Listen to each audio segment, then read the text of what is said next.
The Junzuki is the basic front punch in karate. We're going to spend some time on it because there are a lot of basic principles in it which we can then apply to other areas. It is called a front punch because you're punching with the same hand as your front leg, therefore you have the same hand and leg forwards. As you learn this punch, it's very important to do the step first and then you deliver the punch. So you move your feet first and then you change your hands over as quickly as you can.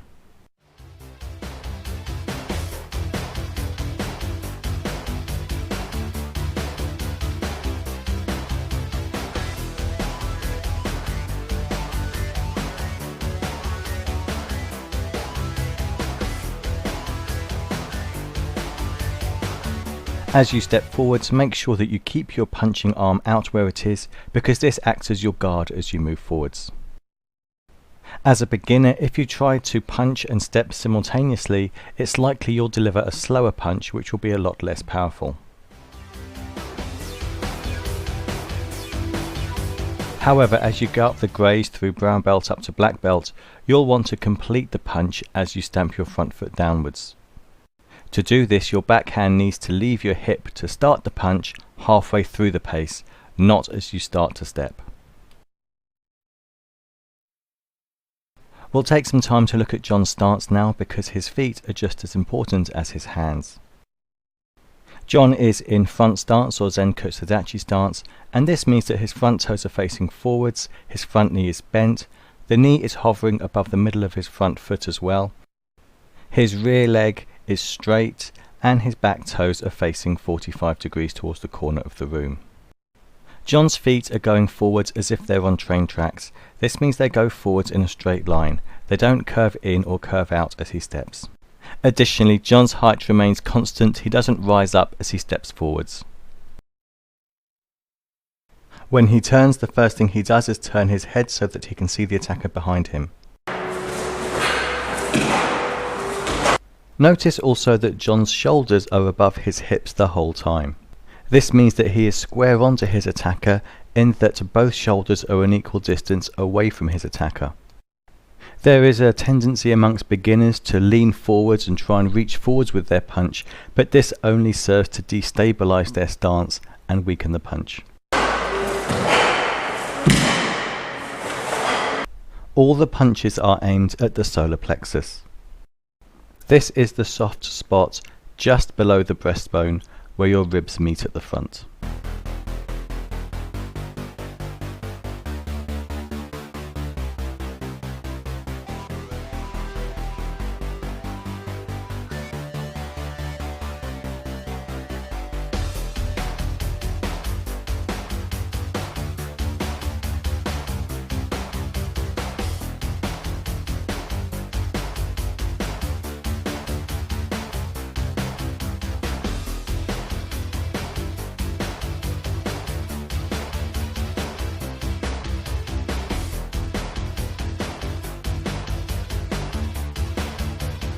Hayley has kindly agreed to be our Get It Wrong girl, and here she's demonstrating an incorrect way of doing the front punch, in that she's rising up as she steps forwards, and you can see she loses a lot of power and momentum as she does so.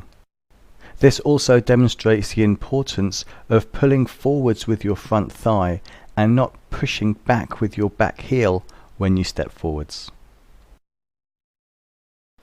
Another mistake commonly made by beginners is to try to punch very quickly. This leads to them punching before they even step forwards. So this effectively means that you do your punch when you're out of range of your opponent and then you step into them with your arm out, and this is obviously a very weak way of punching. Another common mistake made by beginners is trying to make up distance when they punch. And to do this they lean forwards so that you can only see the side of Hayley's body here, when ideally you need to be seeing both of her shoulders being the same distance from you. Leaning into a punch makes you a lot less stable and much easier to throw.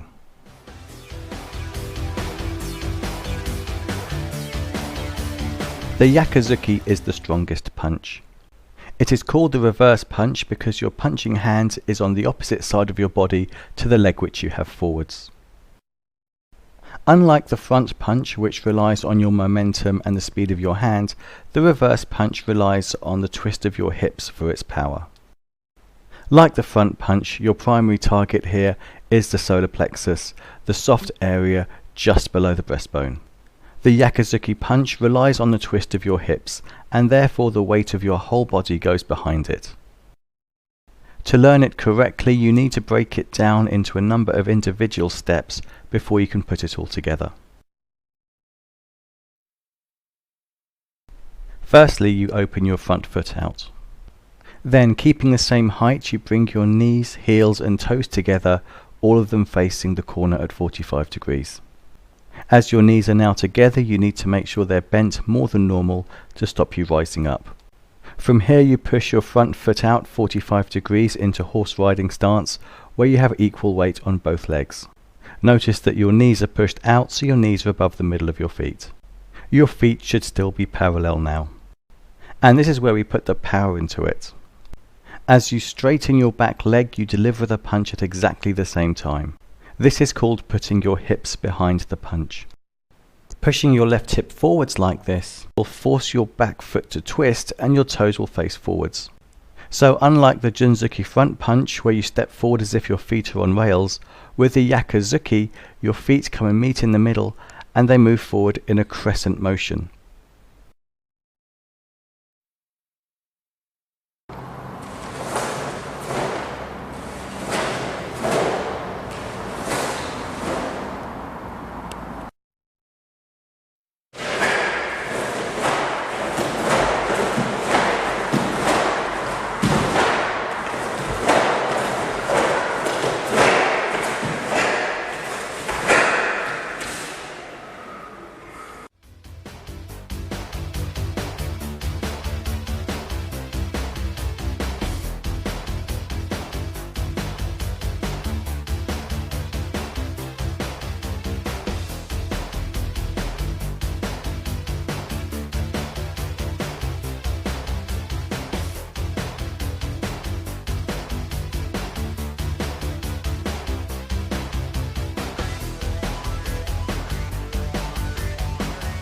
Make sure that when you bring your knees together that you keep your knees bent, because if you don't bend your knees you can't have a correct horse riding stance and then you can't straighten your back leg out to put the power behind the punch.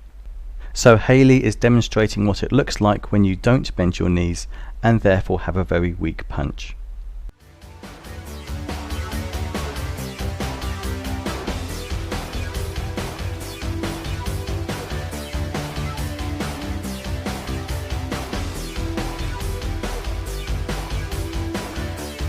When you're practicing your drills and doing lines up and down the hall, turning can take a little bit of getting used to. So let's break this down into sections. The first thing you do when you change direction in karate is look where you're going. So the first thing you do is turn your head. Then you move your back foot across 2 shoulder widths apart. Your back foot doesn't move in or out at all, closer or further away from you, it just moves sideways on the same line. As you moved your back leg across so far, it's very easy now when you turn on the spot to have your feet at the correct shoulder distance apart. Your front punching hand will still be in the same place and this will act as your guard as you turn round.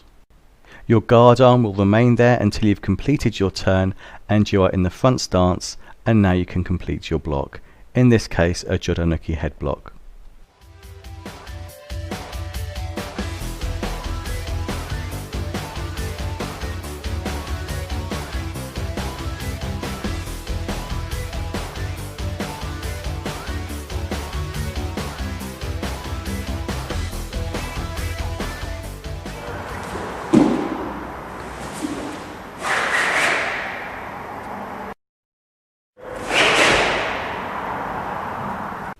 A common mistake here is to not step far enough across before you turn, and this means that when you turn your feet are in line. If your feet are in line, your balance won't be so good and you'll be easier to foot sweep.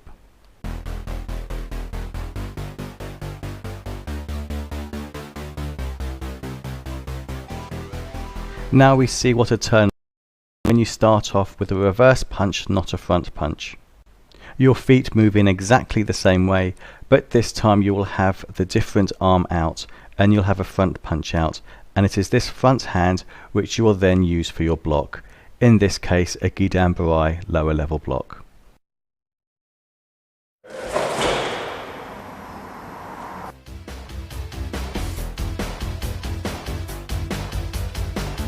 The Maigeri is the most basic kick in karate. It is the front snap kick. It is also one of the fastest and most effective kicks there are.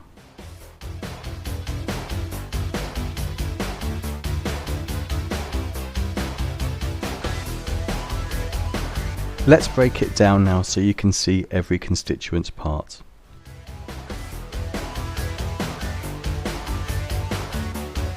Starting from a fighting stance, you've got to make sure the first thing you do is to change your guard. The first reason for this is that you have to maintain your guard throughout the kick. If you change your guard when you're halfway through the kick and you're face onto your opponent, you're very open to being attacked and you don't want them to be able to hit you. The second reason is that changing your guard almost looks like a punch.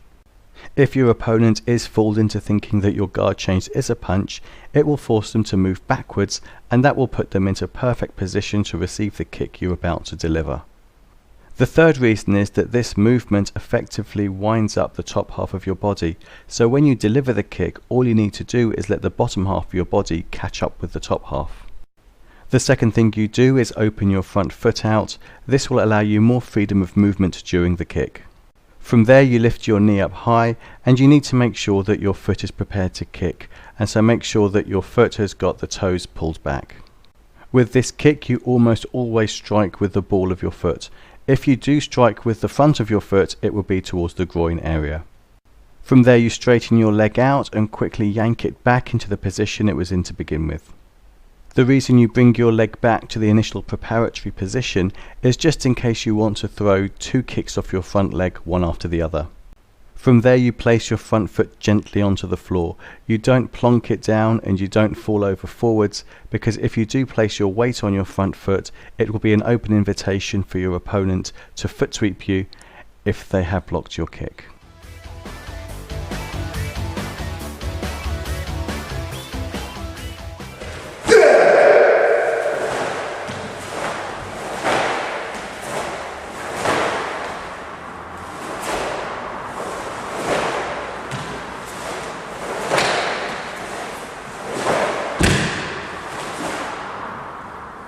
This is a good exercise to practice because in Wado we don't rely on momentum, we rely on the strength and muscles in our legs for the strength behind the kicks.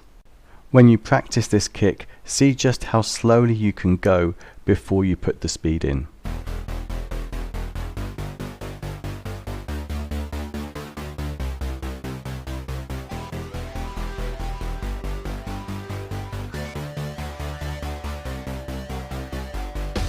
As I said at the beginning, this is a snap kick, which means that it goes out and comes back extremely quickly. Imagine that at the extension of your foot you're kicking an electric fence and this shocks your foot back to the beginning position.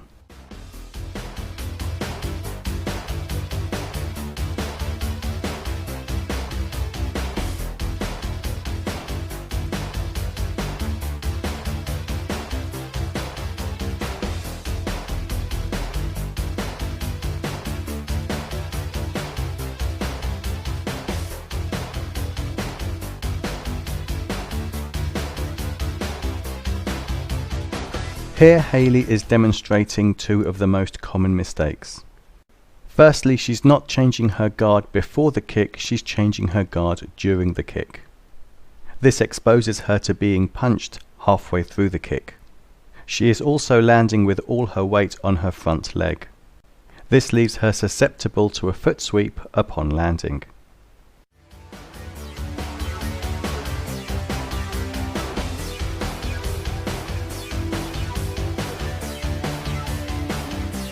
The Tsurukomi Maigeri, or step up front kick, is an excellent kick for gaining distance if your opponent is quite far from you. As you do this kick, you'll always be kicking off the same leg. You can either bring your back leg up to your front heel, or you can step beyond it before delivering the front kick in the way that we described earlier.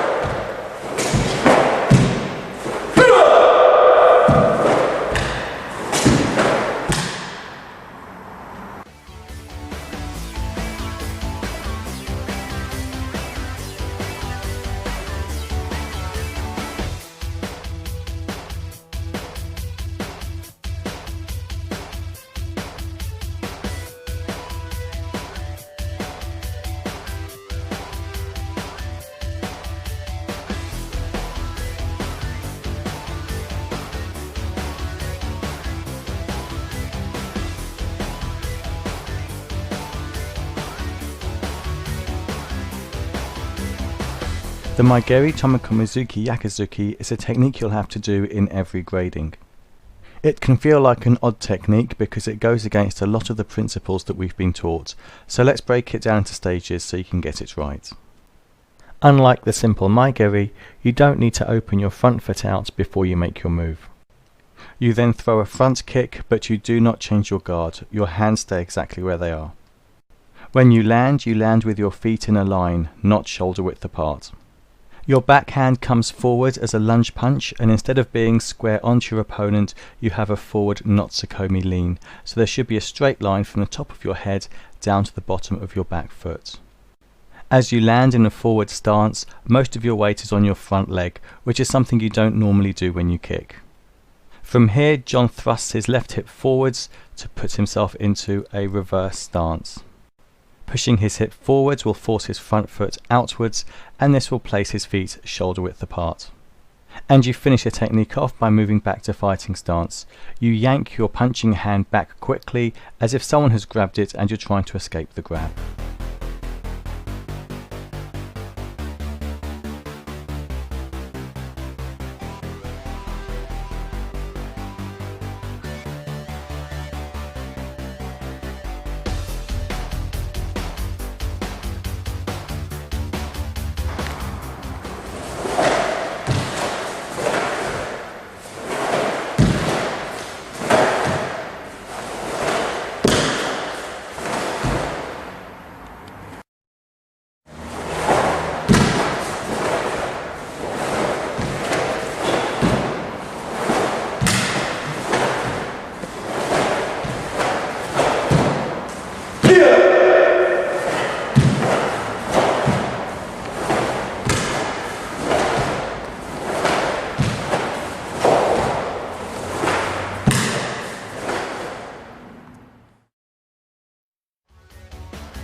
The Soto Uki block is designed to block a chest attack. Other styles of karate can refer to this as the Uchi Uki.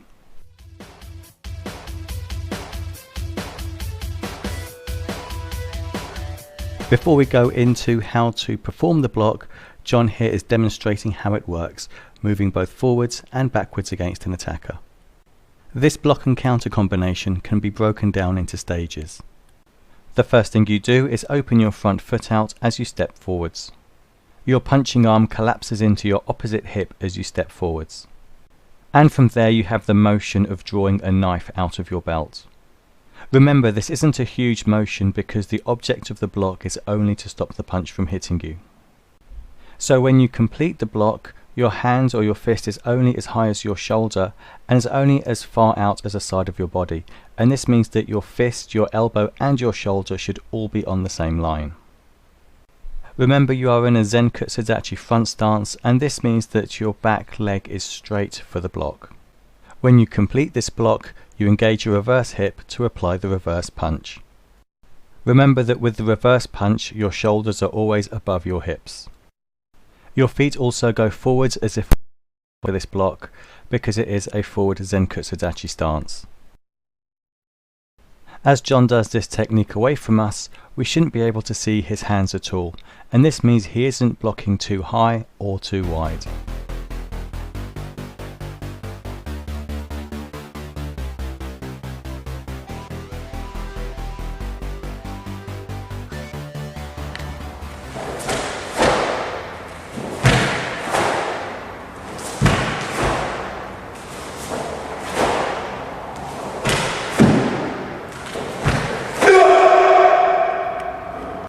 In Wado, we don't just hack at our opponent's arms when we're blocking, instead we use deflection.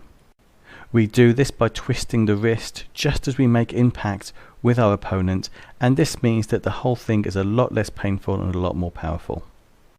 Here John is demonstrating how to do it wrong by not twisting his wrist.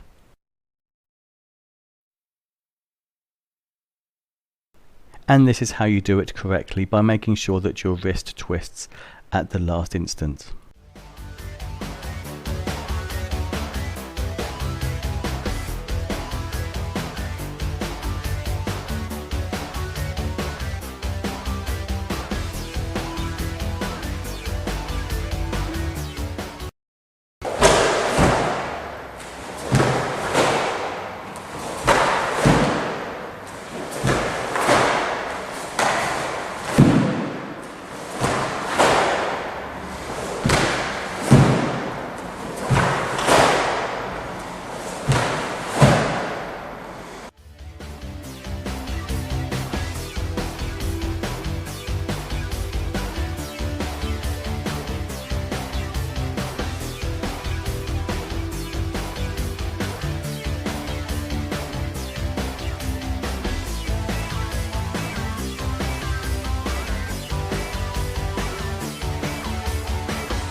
Hayley is now demonstrating what the block looks like if you're blocking too high and too wide.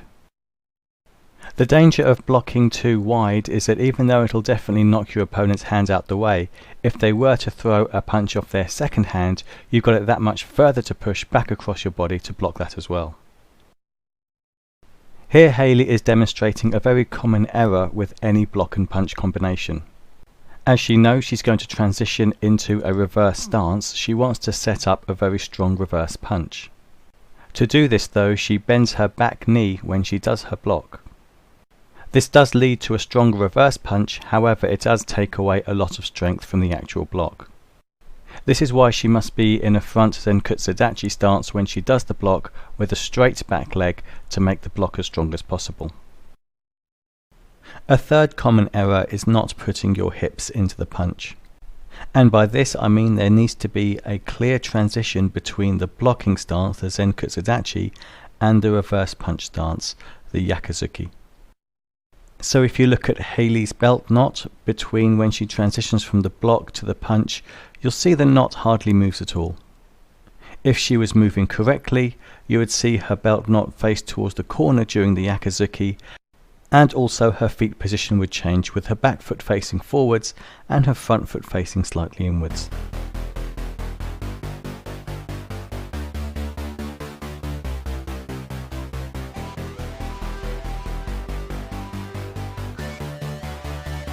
The Uchi-Uki block is also designed to block a chest attack. Other styles of karate can refer to this as a soto-uki, which is where you can see some confusion can arise. Before we go into the combination, let's have a quick look at how this block works against an attacker. For the preparation of this block, you've got to make sure that your arm is in line with your body, so it's sticking out at 90 degrees, your fist is as high as your shoulder, and your elbow is bent at 90 degrees. From there, your forearm wipes across your body horizontally, covering the whole chest area.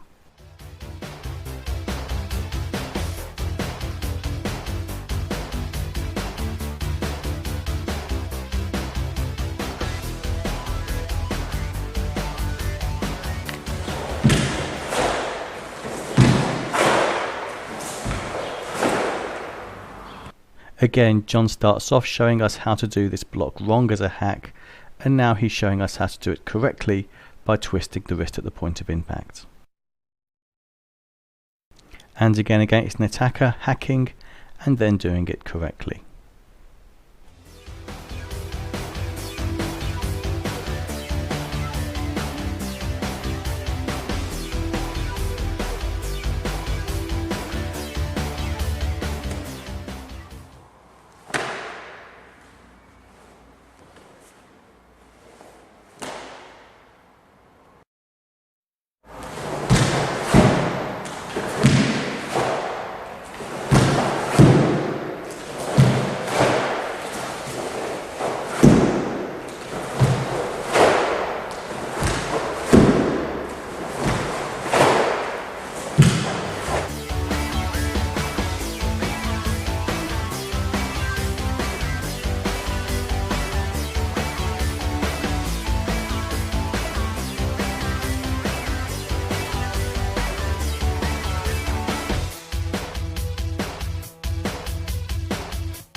Hayley is demonstrating a common mistake here. As you wipe this block across your body, it's very common to move your whole body as well. Unfortunately, doing this will expose your back, your ribs and your kidneys, which is not something you want to do. It also means that any reverse punch you want to throw will have more distance to travel to come round, and there's more chance of your opponent seeing this. So when you are performing this block, make sure you keep your body facing forwards towards your opponent and just push your arm further across than you normally would.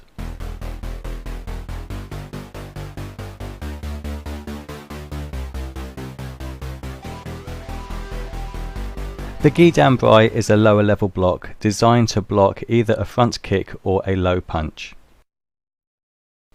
And here is a demonstration of it being used to protect against a low punch and then a front kick. The preparation starts at your opposite shoulder because the block is going to wipe all the way down your body.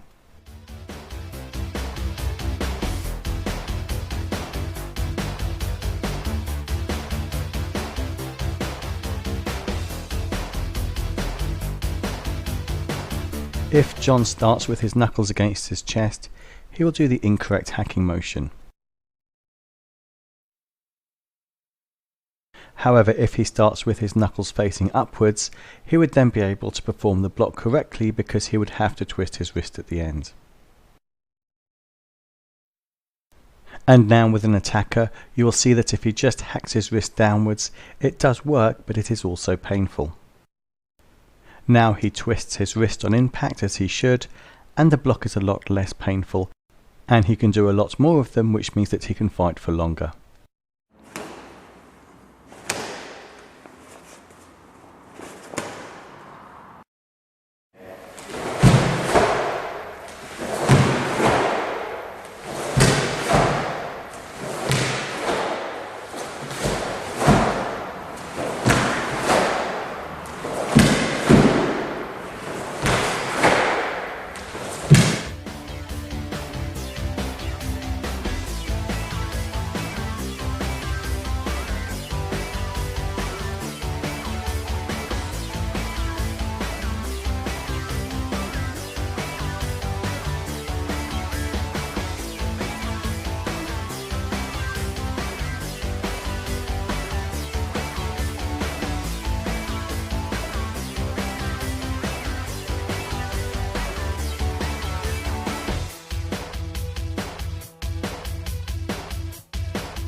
Hayley, bless her, is now demonstrating how to do this block with the incorrect preparation.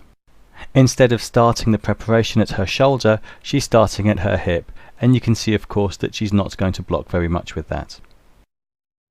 In fact, her whole chest area is unnecessarily exposed.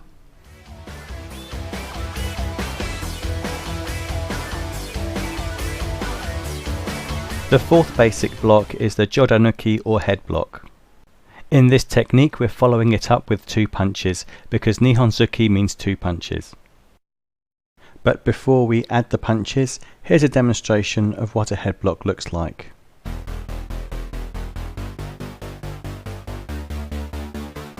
The preparation of this block is similar to the beginnings of a head punch, and you have your fist higher than your elbow. From there you fire it upwards, your elbow moving faster than your wrist, twisting your wrist as you do so. You will notice that the block isn't flat, in fact it's at an angle, and this is because if somebody strikes downwards, the punch will be deflected down your arm and slide off the edge of your elbow. From here we apply the reverse punch as we've discussed before, ensuring your back leg remains straight throughout the whole technique. For the yakuzuki you'll see that your hips change from facing one corner to facing the other corner. This is most easily observable by seeing the knot on John's belt first facing one way and then facing the other. You then apply the front drop punch to finish off the technique, and you have to show that you're using your hips correctly, and you can do this by stamping your front foot a little bit as you move it an inch or so forwards to show the power behind the final punch.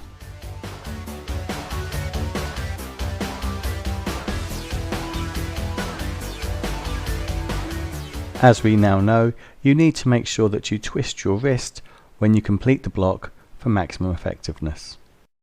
And here we can see the difference between a simple hack upwards and doing it correctly by twisting your wrist on impact.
You need to make sure that your head block covers the whole head area, and Hayley's showing what happens when you don't do this because her block is too flat. And this is exposing the top of her head so that she can be struck, for example, with a fist or a bottle coming downwards.